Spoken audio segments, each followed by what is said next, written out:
کہ اگر بھارت کے اندر کسی بھی حکومت کے لیے یہ مسئلہ ہے کہ اگر وہ پاکستان سے اچھے تعلقات کرتے ہیں تو ان کے لیے پولیٹیکلی مسئلہ بن سکتا ہے کہ ان کو ان کی اپوزیشن یہ کہہ سکتی ہے، اور پرائم منسٹر مودی تو اس کو اس لیول پہ لے گئے ہیں۔ تو برج صاحب پھر ایک ہی چوائس ہے کہ انتظار کیا جائے جب پاکستان پولیٹیکلی اسٹیبل ہو، اکنامکلی وائبل ہو، اور یہ دونوں چیزیں بہتر ہوں، کیونکہ جو انڈیا کی تیسری ڈیمانڈ ہے، جو پہلی ڈیمانڈ ہے، جو ہمارے لیے تو شاید وہ اس طرح نہیں ہے، ظاہری بات ہے کہ جی پاکستان اسپانسرز ٹیررزم،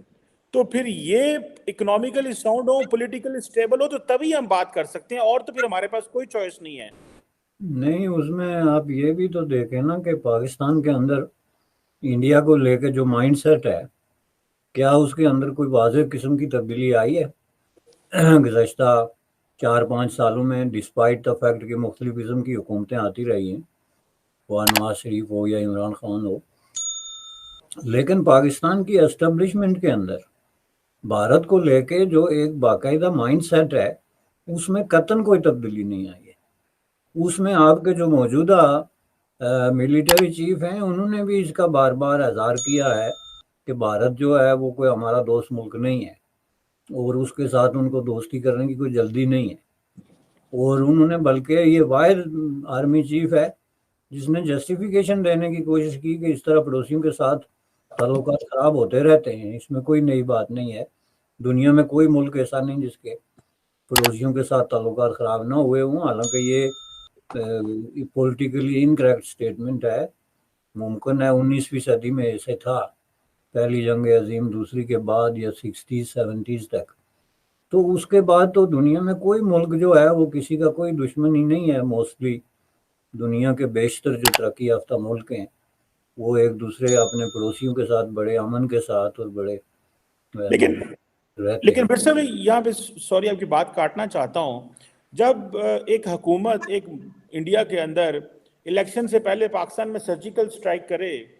تو کیا پاکستان اس کو فرینڈ کہہ سکتا ہے؟ اور جو آرمی چیف بات کر رہے ہیں، کیا انڈیا کے اندر پچھلے 10 سالوں میں ایسا کچھ کہا گیا ہے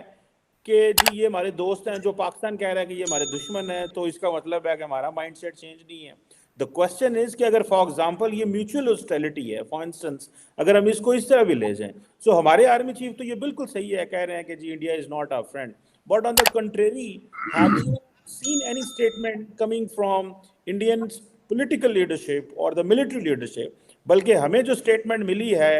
امت شاہ صاحب سے اور راجناتھ سنگھ صاحب سے، وہ تو یہ ملی ہے کہ آزاد کشمیر اور گلگت بلتستان ہم نے لے لینا ہے، and this is being discussed in Indian parliament کہ ہم لے لیں گے۔ نہیں، اس کے باوجود آپ یہ دیکھیں نا کہ جو بھی کوئی امن کی بات ہوئی ہے یا مذاکرات کی بات ہوئی ہے یا کوئی پریکٹیکل بریک تھرو ہوا ہے، وہ انڈیا کی طرف سے ہی ہوا ہے۔ آپ بیک چلے جائیں 1999 سے لے کے، یا اس سے بھی پیچھے آپ چلے جائیں، زیادہ پیچھے کی ضرورت نہیں ہے، آپ اس وقت سے جب نواز شریف اور اٹل بہاری واجپئی کے درمیان جو انگیجمنٹ ہوئی تھی، اس کے بعد آگے جا کے تو نریندر مودی اور پھر نواز شریف کے درمیان جو انگیجمنٹ ہوئی ہے، یہ بہت بڑے ڈراسٹک قسم کے ایکشن تھے، اور اس طرح کا کوئی ایکشن جو ہے آج تک پاکستان نے نہیں کیا ہے۔ یہ جو ہے یہ کلیئر ایک انڈیکیشن تھی کہ ہمارا جو روایتی جھگڑا ہے ہم اس کو پیچھے چھوڑنے کے لیے تیار ہیں۔ آپ جو ہے وہ بات کر رہے ہیں، اب یہ ہے کہ اتنی بڑی طاقت ہے انڈیا، اس کا پرائم منسٹر جو ہے وہ بغیر پروٹوکول کے آپ کے گھر آ کے لینڈ کر جائے، تو اس سے زیادہ اور جسچر کیا ہوتا ہے؟ اس کے مقابلے کا چھوٹے سے چھوٹا جسچر بھی آپ بتا دیں جو کسی نے کیا ہو۔ ایک بتاتے ہیں جنرل ضیاء الحق کے بارے میں، جس کو یہ بہت زیادہ جو ہے وہ اوور انفلیٹ کر کے بتاتے ہیں کہ جنرل ضیاء الحق گیا تھا وہاں پہ کرکٹ ڈپلومیسی اور یہ کہنے کے لیے کہ جی ہم جو ہے آپ سے تعلقات بہتر کرنا چاہتے ہیں، بجائے یہ کہنے کے انہوں نے سٹوری ایک کریٹ کی کہ جنرل ضیاء نے ایئرپورٹ پہ اتر کے تو راجیو گاندھی کے کان میں کہا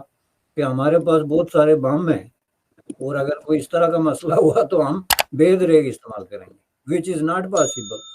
کسی بھی طریقے سے کوئی بھی آدمی اس طرح کی حرکت نہیں کر سکتا، لیکن یہ پاکستان کے بیانیے کا سب سے نمایاں ترین ایک حصہ ہے، محض اس لیے کہ اس سے جنرل ضیاء کی انسلٹ ہوتی ہے کہ وہ خود بخود کرکٹ ڈپلومیسی کی اس میں اٹھ کے انڈیا کے ساتھ چلا جائے اور امن کی بات کرے، جبکہ اس کے برعکس واجپئی صاحب وہاں سے جو ہے وہ بس پہ بیٹھ کے آئے، اتنا لمبا سفر کیا انہوں نے، اس کو انڈین نے کوئی انسلٹ نہیں فیل کی۔ اس کے بعد یہ جو ابھی مودی صاحب نے کیا اس کو نہیں کی۔ تو میں سمجھتا ہوں کہ یہ جو جسچر اگر کہیں بھی سامنے آئے ہیں تو وہ انڈیا کی طرف سے زیادہ آئے ہیں۔ اب رہا مسئلہ کشمیر کے حوالے سے، تو اس پہ ظاہر ہے کہ انڈیا کی ایک پالیسی ہے اور بڑی سخت قسم کی ایک پالیسی ہے، جس سے ظاہر ہے کہ وہ بغیر کسی بڑی بارگین کے یا بغیر کسی بڑی جو ہے لے دے کے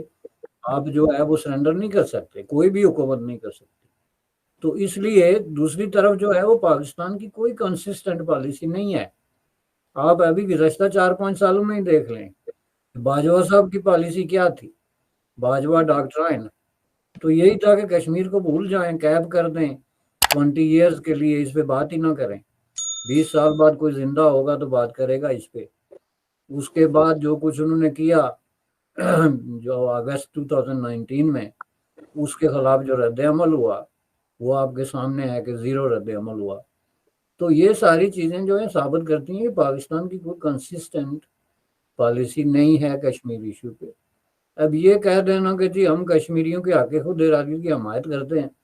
یہ ایک ایسی سٹیٹمنٹ بن گئی ہے جس پہ کوئی بلیو کرنے کے لیے تیار نہیں ہے۔ چونکہ آپ اس کو دیکھ لیں، ابھی آپ نے مثال دی کہ انڈیا کہتا ہے کہ ہم آزاد کشمیر اور گلگت بلتستان لے لیں گے، تو آزاد کشمیر اور گلگت بلتستان کو لے کے پاکستان نے کیا کوئی کبھی پالیسی بیان دیا کہ یہ علاقے جو ہیں انڈیا کہتا ہے ہم لے لیں گے، تو یہ کیوں کہتا ہے، یا ہمارا اس پہ کیا انٹرسٹ ہے، یا ہماری اس پہ کیا سٹینڈنگ ہے؟ کبھی کہیں آپ نے وضاحت دیکھی ہے اس کی؟ زیادہ زیادہ انہوں نے کہا ہوگا کہ ہم دیکھ لیں گے، آئیں گے تو دیکھ لیں گے، جو کہ انتہائی امیچور قسم کا ری ایکشن ہے۔ اس پہ باقاعدہ ایک پالیسی سٹیٹمنٹ آنی چاہیے کہ ان علاقوں کی حیثیت کیا ہے، ان کا جو انٹرنیشنل جو سٹیٹس ہے یونائٹڈ نیشن کے حوالے سے یا دیگر جو اس میں ہوئی ہے ڈیولپمنٹ، اس کا جو ہے وہ کیا ہے سٹیٹس، تو اس کو سامنے رکھ کے تو ہم اس پہ کیا پالیسی رکھتے ہیں۔ تو یہ اس طرح کی کوئی پالیسی بیان جو ہے وہ پاکستان کی طرف سے نہیں آیا، جو کہ باجوہ صاحب کے دور میں اور عمران خان کے دور میں آپ نے دیکھ لیا کہ انہوں نے مکمل طور پہ کمپرومائز کر لیا تھا۔ حافظ صاحب نے اس کو ریورس کرنے کی کوشش کی کہنے کی حد تک کہ جی یہ بھی انہوں نے کہا نہیں، لیکن ان کے جو ارد گرد لوگ ہیں انہوں نے یہ کہنے کی کوشش کی کہ جی وہ پرانی پالیسی اب نہیں چلے گی، بلکہ ہم وہ پرانی والی پالیسی پہ واپس جا رہے ہیں، وہ سب سے پرانے والی، جس کا مطلب ہے کہ انٹائی انڈیا جو ہے وہ انڈیا دشمنی کا ایک جو پروسیس وہاں پہ چلتا رہا گزشتہ 70-75 سال سے، اس کو ہم ریوائیو کر رہے ہیں۔ تو اس حوالے سے آپ دیکھیں تو انڈیا اور پاکستان کے دونوں کے سٹینڈنگ میں اور ان کی جو ہے وہ موقف میں کافی بڑا فرق ہے۔ تو اس حوالے سے انڈیا اس طرح کی کوئی شرط ماننے کی اس کو ضرورت نہیں ہے کہ وہ آپ کی اس طرح کی شرطیں مان کے تو کشمیر آپ کو دے کے، اس کا دوسرا مطلب یہی ہے کہ کشمیر آپ کو دے دے تو آپ سے تعلقات قائم کرے، تو ان تعلقات سے انڈیا کو ملے گا کیا؟ سوال تو یہ پیدا ہوتا ہے۔